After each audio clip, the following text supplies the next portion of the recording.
So now we're gonna kind of just shuffle into our Heisman odds. Everything's updated. We do have a couple of things that we want to go into about the new ones. Max Heisman odds. So now we have Milrow at plus 1,000, Genty at plus 175, Travis Hunter all the way down to plus 2,500. Who do you kind of feel that is one of the is the just head of it, and then who do you think had the biggest fall off? I think it's pretty.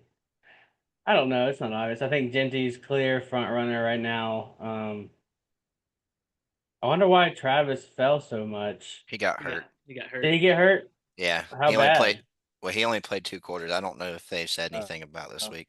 His stats were um, bad in the two um, quarters already too. okay, Yeah. well, I'll try to find I something. guess he had statistically the most drop off, but I think Milrow he hasn't looked good. You Yeah. know, there was after the Georgia game, it was like, oh shit, he might be able to go win this thing, but Hmm. hasn't played good. He didn't play bad against Vanderbilt actually, just didn't get the possessions. But against South Carolina, he wasn't very good. He some of those throws, I mean, he doesn't have the zip on the ball that he seemed to have against Georgia. A lot of those were floated in, especially that last interception that he threw in the end zone. I mean, if he just throws it harder, it's a touchdown, but he floated it in there. I do understand South Carolina's getting some pressure on him, so kind of makes you throw off your back foot. And when you throw off your back foot, it makes the ball float a little bit more than you're used to. But it almost seemed like he wasn't as confident, which isn't good. We need Milrow playing confident. We need Milrow from Georgia just slinging it and not really caring.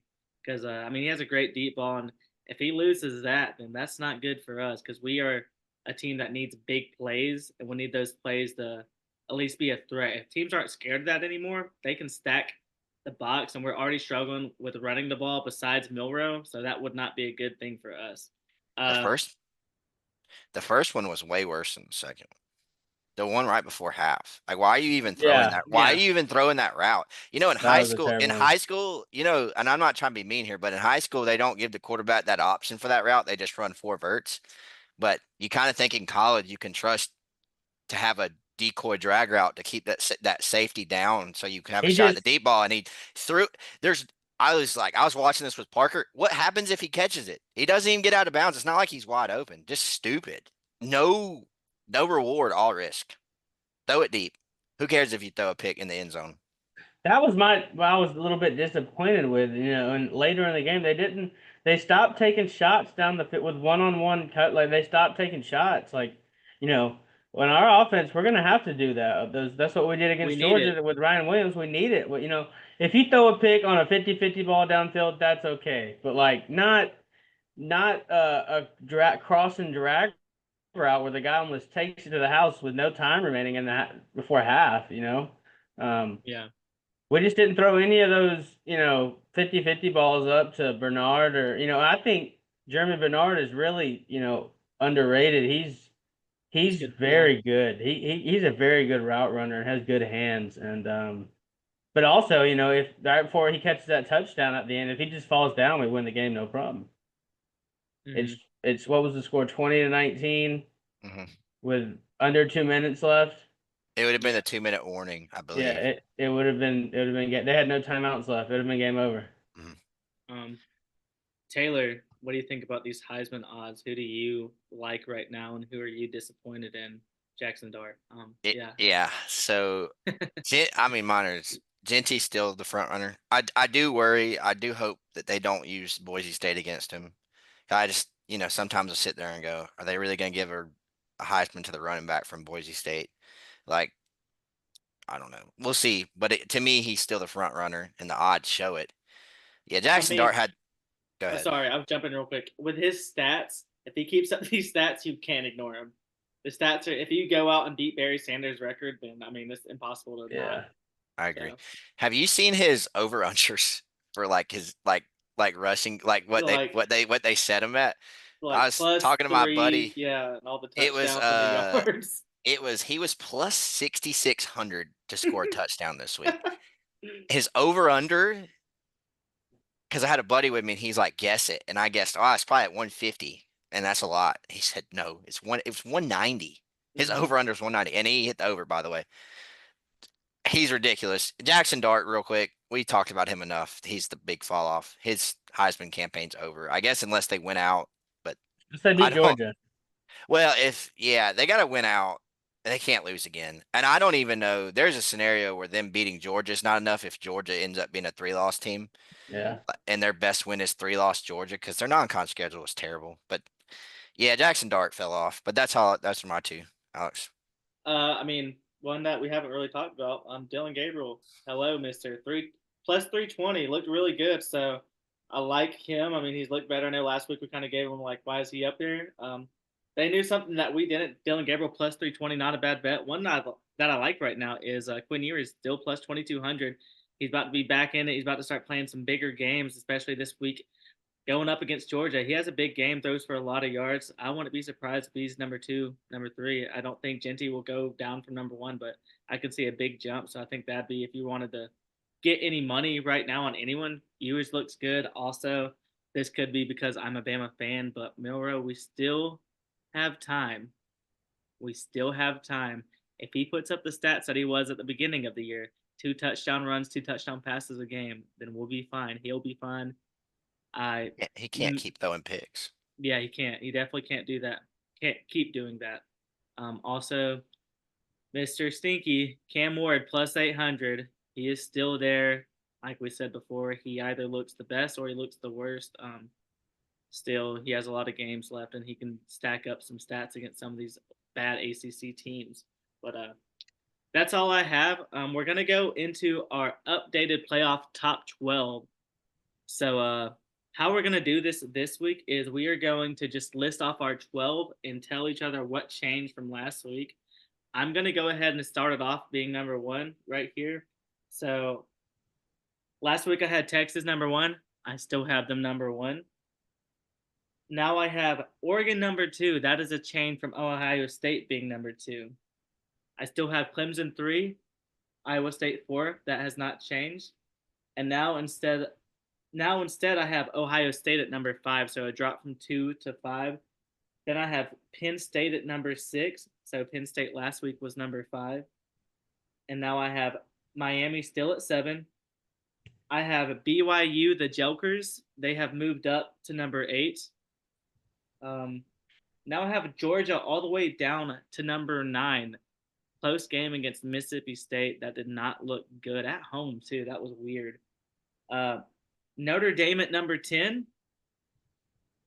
Lastly, I have Alabama sliding in at number 11 after a horrible game against South Carolina. We're still in there. I will say an Alabama versus Penn State game would be very fun, us going to Happy Valley. And then last, number 12, I'm going to show some love. I'm going to swap it up. No longer Boise State. Boise State will not be able to stay in if Army wins out. Army number 12. Let's go. Have you seen the thing where because of how the Army Navy game works, if they both were undefeated and they're both in the same conference, the American Conference, they would actually have to play the championship game first and then go play And then and then go play they the play Army back to Navy. back weeks. But it wouldn't be like the traditional play the regular season game and play the conference championship game. They play the conference championship game Mhm. first and then play their last regular season game because of the Army Navy game set at a certain date, and it's before the American Championship game. It sounds like it would be a whole lot of fun, and I'd be down for like a rematch. Going like run it back real quick. What happens if like Army were to win, and then Navy wins the next one? You're like, They that's cancel each other out. that's 2 out of 3. Got to run one more. Y'all have any thoughts about mine, or do y'all just want to go ahead and go into yours, and we'll just have a big discussion after? Yeah, we can just do that. Okay, Taylor, go ahead. Um, Mine changed a little bit actually, but my top four, the only thing I changed was Ohio State got dropped out. So it's Texas at 1, Oregon 2, Clemson 3, and Iowa State 4, of course. I Yep, moved same. Ohio State. I have not punished them yet. I moved them to 5. I think they're going to win out. So I think We that's have going to be. the we have the same top 5 right now. Mm-hmm. Now this is where we're gonna be different. Georgia, I still have Georgia at 6. I mean, they're playing Texas this week, and they have Mississippi State before, and they just weren't. I don't think they were ever gonna lose. It's just it's hard to get up for a game like that when you're playing Mississippi State. You just would rather be at Texas week. Hmm. I got Penn State 7. They look good. I have Miami 8. I moved them up just because a certain like Ole Miss was I think 8 for me, and they lost. I moved Texas A&M up to ninth. I really like Texas A&M. I think Texas A&M Texas could be big stakes, and that's Hmm. awesome. I have LSU 10. I'm going to give them credit this week for their win. I don't know how much longevity because man, Hmm. Nussmeier refuses to run the ball when he could. He just throws it in double coverage instead of running for a first down. He's like the anti-Bo Nix. Um, I like that. Yeah, Anti-Bo I mean, Nix. I mean, it really is, and I love Bo. Number 11, and this one was hard for me because I still hadn't picked, and this might give away of who I'm picking. I got, I have Alabama at 11. It was between them and Tennessee, and I think that's going to give away who I'm picking this week. Man, if Tennessee Go. wouldn't look so god awful, they have not scored in SEC play like they were scoring out, so I moved them out. Bama Uh, 11, and then I have Boise State still at 12. BYU just on the cusp. One thing I want to add in really quickly, y'all know that Spider-Man meme where it's like Spider-Man pointing at Spider-Man? Hmm. I'm gonna let you know who that is in real life in college football. That is Tennessee and Ole Miss looking at each other. They're the same team. Just gonna give y'all a heads up. Um, yeah, Max. Oh wait, you said Boise State at 12, right? I have Boise State still at 12. Understandable. One thing I did just realize about mine is I said Army's going undefeated, and then I still had Notre Dame at 10. Army would have to beat Notre Dame, and that would put Notre Dame at 2 losses. So Notre Dame would not be in there. Oh well, they're still there for some reason. I So don't I'll. have Notre Dame in mind. You can read between the Dumbass. lines on that. Mm-hmm. All All right, right, Max. I've got. I got Texas 1, Oregon 2, Clemson 3, BYU 4. Only thing that changed is Ohio State's now 5. Mm-hmm. Miami is 6. Penn State is 7. I got Alabama at 8. I'm still holding on hope that maybe, we get this win this weekend. But then I got Georgia at 9. Still got Indiana in there at 10. They Yeah. got a big game this weekend. We'll find out about Indiana. I got Texas A&M at 11, and then I got Boise State at 12. Okay, I like it. I see. I like your number 4. So it is understanding that your strategy for them last week worked. Yeah, they joked and soaked every night before the game, and Your you weekly saw you BYU. you saw what happened. So would you say that is a good pregame ritual? I mean, it looks like it's working out for them. Would you add anything else to it, or do you think they just keep it the same? I say, don't fix what ain't broke. It's hard to disagree with how their results are coming along. But my outside looking in really quickly, I said Boise State is not in it. That was more of me just saying Army because I mean I knew everybody else would have Boise State, so I maybe want to try to change it up a little bit. Then I had Indiana and Tennessee on the outside, so they're kind of watching, and those could change with just a. I mean, Tennessee beats Bama, then I'll probably flip flop the two, and then Indiana later this year. I mean, this week they have some big games too, so they just have to win some key games, and they'll slide in there for me. How about y'all? Anything that y'all want to add? The I think I don't even think there's. I'm not saying we're doing a podcast, so of course we're going to discuss, but like it's pretty clear to me that we've each got a certain amount of teams. It's just so early that we're trusting the process. Like I'm trusting LSU and Texas A&M. Max is trusting Alabama.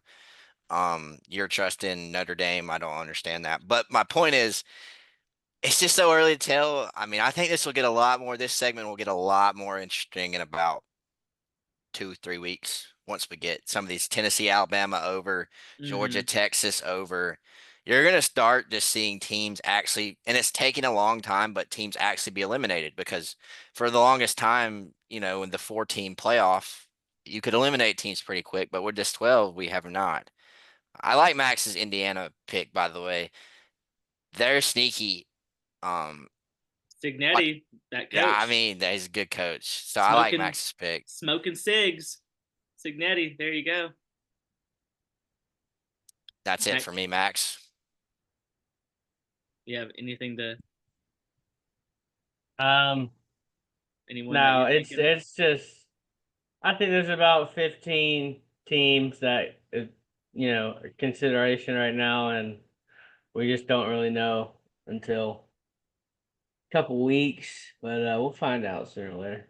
Yeah, give it 4 more weeks, and we'll be able to really start narrowing in and identifying who's like actual contenders, who's not. I will say, I mean, I think we have had a couple of teams that have already been like officially like eliminated, like USC. There was questions about it, but this past week we had one that I think you can pretty much shut the door on unless some miracle happens, and that's Ole Miss. I think they are officially. I think they're done. I don't really see a way to play in unless absolute miracle. They kill everybody, kill Georgia. So I I think we actually can. think I actually think they are eliminated. Yeah, I don't because I don't think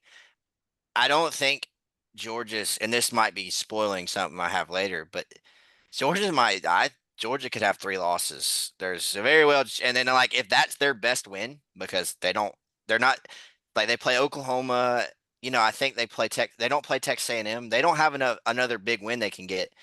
There's going to be a bunch of teams at 10-2, a bunch of SEC teams at 10-2, exactly. and they're going to be at the bottom of the pecking order on that. So yeah, I think they're eliminated. I know this was one of the more popular takes in the beginning, or maybe it wasn't, but I heard it a lot. And I wish that we would have started our podcast a little bit earlier to start off this season because this would have been mine.